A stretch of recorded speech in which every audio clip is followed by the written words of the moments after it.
भुजंग आसन। भुजंग का अर्थ है नाग या कोबरा।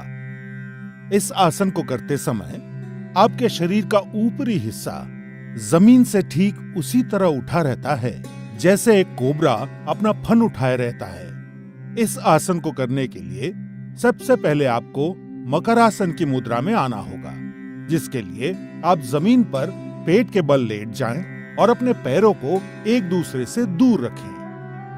अपने माथे को अपनी हथेलियों पर रखें और अपने शरीर को आराम दें। अब मकरासन से आगे बढ़ते हुए अपने दोनों पैरों को आपस में जोड़ें और अपने हाथों को सामने की ओर खींचें। अपने माथे को जमीन पर रखें। अब अपनी हथेलियों को अपनी छाती के समीप रखते हुए अपनी कोहनियों को उठाएं।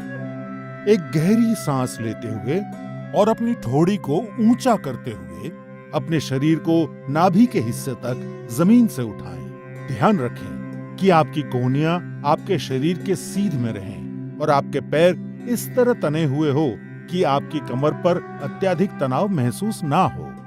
इस स्थिति में सामान्य रूप से सांस लें और छोड़ें और 15 से 30 सेकंड तक रहें। इस आसन को नियमित रूप से करने पर पीठ दर्द में आराम मिलता है।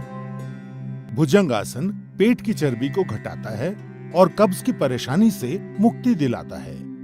ये आसन सांस संबंधी तकलीफों को दूर करने में सहायक सिद्ध होता है। हर्निया और अल्सर के रोगियों और गर्भवती महिलाओं को ये आसन नहीं करना चाहिए। यदि आपके पेट का ऑपरेशन हुआ हो तो कम से कम 3 महीने तक ये आसन नहीं करना चाहिए। 15 से 30 सेकंड इस स्थिति में रहने के बाद सांस छोड़ते हुए धीरे से अपने शरीर के ऊपरी हिस्से को नीचे लाते हुए अपने हाथों को सामने की ओर खींचे और पुनः मकरासन की मुद्रा में आने के पश्चात आरामदायक सांस लें। भुजंग आसन तनाव दूर करने के लिए सबसे उपयोगी आसन है। इस आसन को नियमित रूप से करने पर आपका तन और मन दोनों स्वस्थ रहेंगे।